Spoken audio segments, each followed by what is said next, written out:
ဒီနေ့ဗီဒီယိုထဲမှာကျွန်တော် fan တွေပြောထားတဲ့ຢာတွေကမှန်လိုက်ပြီးတော့စက်တက်တော့မှာပဲဖြစ်ပါတယ်ကျွန်တော်အနေနဲ့လုံခဲ့3ရက်လောက်တော့အခုလိုကျွန်တော် YouTube community ပို့မှာပို့တင်ခဲ့ပါတယ်ဆိုတော့အဲ့ထက်က comment တွေအကုန်လုံး like စမ်းတက်တော့မှာဖြစ်ပြီးတော့ဒါတွေမဟုတ်ဘဲနဲ့ကျွန်တော် Telegram မှာလည်းအဲ့လိုမျိုးပို့တင်ခဲ့ပါတယ် Telegram ဟာတွေရောအကုန်ပေါင်းပြီးတော့ဒီဗီဒီယိုထဲမှာစမ်းတက်တော့မှာပဲဖြစ်ပါတယ်ဘာမှမစမ်းခင်ကန်အောင်စမ်းမှုလို့ဒီတစ်လုံးဝယ်လိုက်တာ spring ရပါတယ်ပထမအဦးဆုံးတစ်ခုအနေနဲ့ကတော့ C2 မှာ live fruit နဲ့ရေကိုထိုးစင်းပြီးခေါ်ရင် C3 တန်းရောက်တယ်တဲ့ဆိုတော့တော့ဆက်ကြည့်ပါမယ်အခုကတော့ကျွန်တော် C2 ရောက်ပါပြီကျွန်တော်လက်ထဲမှာလည်း live fruit ရှိပါတယ်ဆိုတော့စားလိုက်ကြရအောင်ပါဆိုစားပြီးတော့ကျွန်တော်မိုးပေါ်ကြံပြီးတော့ရေထဲထိုးစင်းပါမယ်စင်ရကြောက်ခုံတော့မခုံလိုက်ရပါဘူးဒီချက်ကတော့မှားပါတယ်နောက်တော့ fan တွေပြောထားရရင် like မစမ်းခင်မှာကျွန်တော်ကြော်ညာလေးတစ်ခုနဲ့မိတ်ဆက်ပေးခြင်းပါတယ်မြန်မာနိုင်ငံမှာနေပြီးတော့ block fruit နဲ့ပတ်သက်တာတွေတနေရာထဲမှာဝယ်ယူခြင်းနဲ့ဆိုရင်တော့ block fee ရှိနေပါပြီ block fee မှာဆိုရင် block fruit ကောက်တွေမဟုတ်ဘဲနဲ့ block fruit ရဲ့ game pad တွေနဲ့ permanent fruit တွေကိုဝယ်ယူနိုင်မှာဖြစ်ပြီးတော့ brother တို့ရဲ့ block fruit ကောက်ကိုပါ level တင်ခိုင်းလို့ရတဲ့ service တွေပါရနေပါပြီခုနောက်ပိုင်းတီးရတဲ့လောက်ဆိုရင်တော့ block fruit ရဲ့အတီးတွေပါရောင်းနေရလို့တီးရပါတယ်အသေးစိတ်ကိုတော့အခုကြက်ထားတဲ့နေရာတွေမှာဆက်သွယ်စုံစမ်းမိခြင်းဝယ်ယူနိုင်ပါတယ်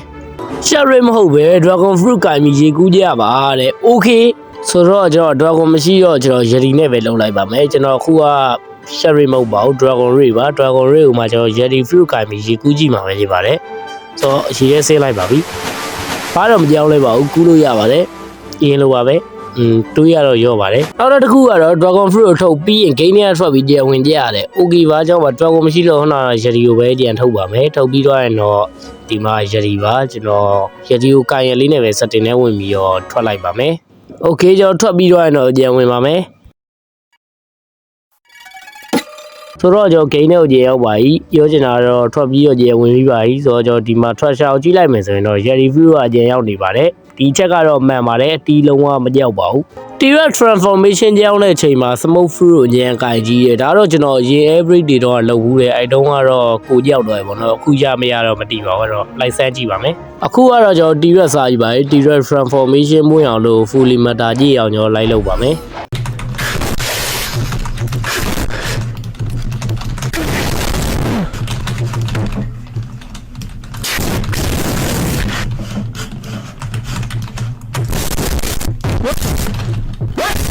အခုကတော့ direct transformation လည်းပွင့်ပြီး smoke fruit လည်းကျွန်တော်ရဲ့လက်ထဲမှာရောက်နေပါပြီဆိုတော့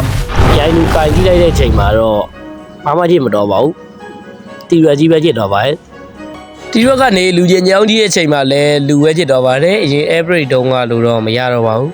ကာရနာ scale 1နှိပ်ပြီးရင် fruit ကိုနှိပ်လိုက်ပါဒါပါပဲအိုက်တော့တဲ့ခုကတော့ကျွန်တော်ကကာရနာရော fruit ရောရှိနေဆိုတော့ကျွန်တော်ကာရနာ scale 1လေးကိုဖိထားမယ်ဖိထားပြီးရင်တုံးတဲ့ချိန်မှာ fruit ကိုကြောင်းလိုက်ပြင်မယ်ဘာတော့မထူးကြပါဘူးဘာလည်းကြည့်မတော့ပါဘူးဒီချက်ကမှားပါတယ်ခါရနာ scale 1ကိုဖိထားပြီးဒါကိုကြောက်လိုက်ပါဒါပါပဲ okay let's try it ဆိုတော့ကျွန်တော်ကာရနာ scale ကိုဖိထားမယ်ပြီးကြ item နဲ့ဝင်ပြီးတော့ဒီမှာအကွစ်ကိုနှိပ်လိုက်မယ်ဆိုရင်တော့ရပါပြီ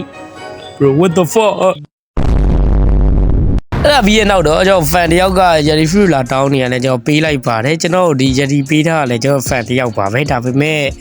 ဘယ်လိုလဲတော့ကျွန်တော်လည်းတိတ်တော့မမှတ်မိတော့ဒါပေမဲ့သူပေးတဲ့အသေးကိုကျွန်တော်တခြားတစ်ယောက်ကိုပေးလိုက်ရရပါတော့အဲ့တော့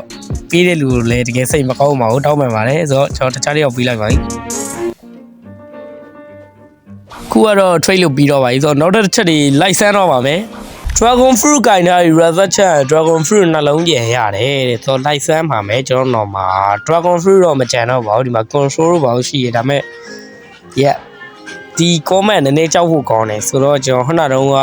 ဒီရက်မှာစမ်းခဲ့တဲ့ smoke fruit နဲ့ပဲထပ်ဆမ်းပါမယ်ခုကတော့ကျွန်တော် smoke fruit ထုတ်ပြီးပါပြီဒီမှာလည်းကင်ထားပါတယ်ကင်ထားပြီးလို့ကျွန်တော် reset ချလိုက်မယ်ဆိုရင်တော့ smoke နှလုံးကမရဘူးကတော့တေးကြပါရဲ့ဆိုတော့ကျွန်တော်တို့ပြန်ရှင်းလာပါပြီဘာ smoke မှလည်းမရပါဘူးနောက်တစ်ခုအနေနဲ့ကျွန်တော် tan file နဲ့ပို့ထားပါတယ်ဆိုတော့အဲ့ဒါလေးနားထောင်ကြည့်ပါမယ် bro ဗာလဲရေထဲကိုလေရေထဲကိုတွားပြီးခုံချလိုက်ရေထဲမရောက်ခင်အပေါ်မှာအဲ့လိုနှစ်ချက်လောက်ခုံလိုက်ခုံပြီးတော့အမြန် reset ချလိုက်ပြီးရင်ပြန်ပေါ်လာ dragon fruit ပါလာအဲ့နဲ့ကျွန်တော်ရဲ့တူကြီးရဲ့ဒါရေထဲကိုအငြင်းဆင်းပြီးတော့နှစ်ချက်ခုံလိုက်ပါတယ်ပြီးကြရင်တော့ reset ချလိုက်ပါတယ်ဆိုတော့ dragon free ပါမပါကြည့်လိုက်ကြရအောင်ပါဟုတ်ပါတယ်ဘာဆိုဘာမှပါမလာပါဘူးတီတူကဒုံဆွဲ mansion မှာ Brazil ကျူနဲ့ Thailand ကျူတွေရှိတယ်ပြီးကြတော့ C3 ရဲ့ mansion နောက်မှာလည်း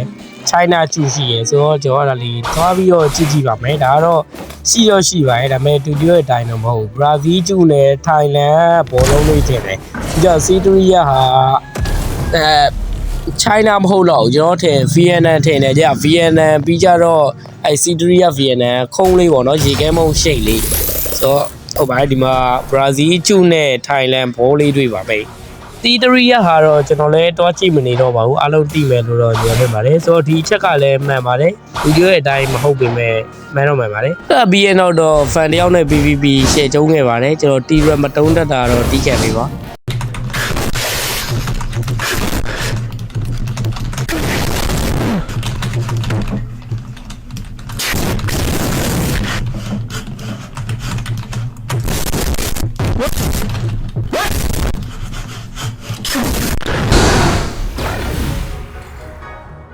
ဆိုတော့ကျွန်တော် brother တို့အခုတခုပြောချင်ပါတယ်အခုဒီမှာဆိုရင်တော့ကျွန်တော် fan တယောက်က kit ပေးထားပါတယ်ဒါအရင် video တွေကပေးထားပါကျွန်တော်ထည့်ဖို့လို့မိတော့ပါဆိုတော့အဲ brother ကိုလည်း share တော့မလုပ်လိုက်ရတကယ်တောင်းပန်ပါတယ်ဆိုတော့ဒီမှာတော့ကျွန်တော်မှာ kit တစ်ခုရှိပါတယ်ဒီ kit တွေကတော့ကျွန်တော် permanent fruit တွေတို့ game pad တွေတို့အဲ့လိုအခြားအရာတွေရောအကုန်လုံးပေါ့နော် offline နေကျွန်တော် user နေနဲ့ kit လို့ရပါတယ်ကျွန်တော်ဒီ kit ထဲမှာလည်း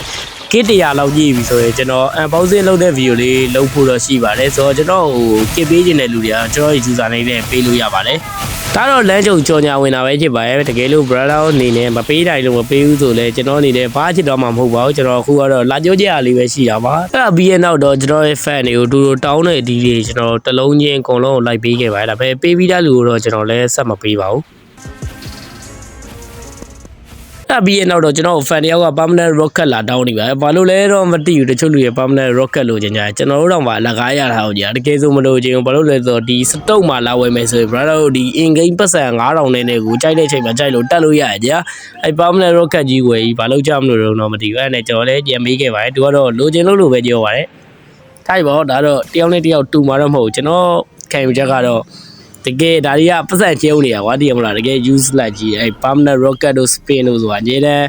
အဲ rocket နဲ့ spin ဆိုတာစတုပ်မှာ on stock ဖြစ်တယ်ကွာအများတန်းကြိုက်တဲ့ချိန်လဲကောက်ဝယ်လို့ရကျွန်တော်ဒီမှာရှိတော့ရှိရတယ်ဒါပေမဲ့မပေးလိုက်ပါဘူးဘာလို့လဲဆိုတော့ဒါကြီးကတကယ် use လိုက်ကြီးကြာဘာမှအသုံးမဝင်ဘူးတကယ်မလားအဲ့ပြီးရင်တော့ fan တယောက်ကိုကျွန်တော်ဗုဒ္ဓတလုံးထပ်ပြီးတော့ပေးခဲ့ပါတယ်အနေနဲ့ဒီဗီဒီယိုထဲမှာ live စမ်းတဲ့စရာကြီးကြာပါလေဒါပေမဲ့အဲ့ဒါတွေကိုတော့ live လုပ်တော့မှမဟုတ်ပါဘူးဘာလို့လဲဆိုရင်တော့အများစုကကျွန်တော် video record ပြီးတော့မှလာပို့ထားအကြောင်းမလို့ကျွန်တော် live ပြီးတော့မစမ်းလိုက်ရရှိပါတယ်တချို့ဟာတွေကတော့လူရင်ကလိုအပ်လို့ကျွန်တော်မလုပ်လိုက်ရရှိပါတယ်ဆိုတော့ဒီနေ့ video ကဒီလောက်ပါပဲနောက်နေ့ video မှာကိုတက်အကောင်းစားကြီးနဲ့ရက်လာခဲ့ပါမယ်ဒီတော့ဒီလောက်ပါပဲနောက်နေ့တော့တွေ့ပါမယ်သုံးအနေနဲ့ပြောချင်တာကတော့ကျွန်တော်နဲ့ရေးစောချင်တယ်ဆိုရင်တော့ Telegram channel ကို join ထားဖို့ပဲဖြစ်ပါတယ်ဆိုတော့ဒီနေ့တော့ဒီလောက်ပါပဲနောက်နေ့မှကြည့်တွေ့ပါမယ်